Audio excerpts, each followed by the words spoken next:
Hello বন্ধুরা, আজকে আমি মুরগি মাংস রান্না করব। এখানে 600 গ্রাম মাংস। কি কি লাগবে এখন আপনারা দেখে নিন।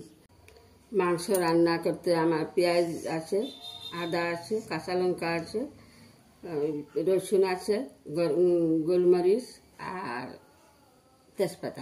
এখন আমি আলুটা ভেজে নিবে।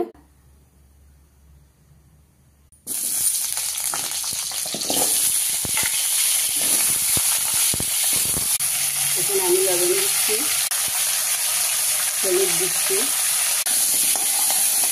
এখন আমি রসুন, কাঁচা লঙ্কা, আদা, গোলমরিচ একসাথে বেটে নিব।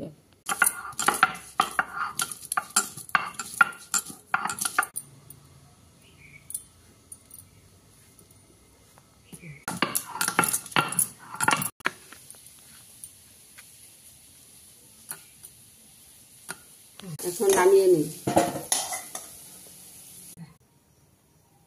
আর পেঁয়াজ এখন দিয়ে দেবে।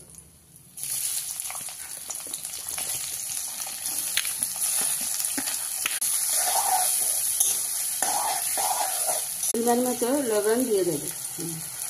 এখন মশলা দিই।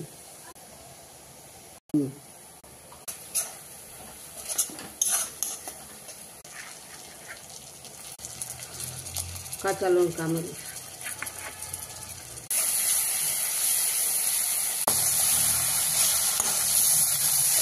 ভালো করে ভেজে নিব। যা হয়ে গেছে এখন মাংস দিয়ে দেবে।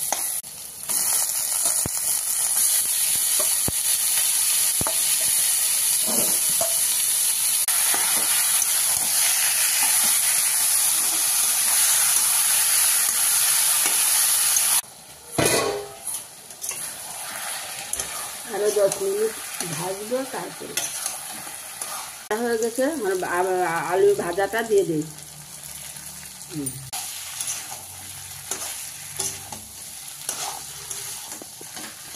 এখন জল দিয়ে দেবে। গরম জল দিলে মাংসটা খুব ভালো হয়।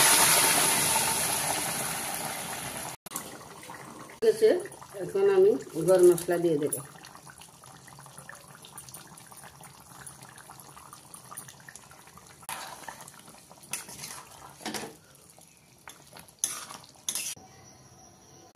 লাইক, শেয়ার, কমেন্ট করে দিবেন। Thank you.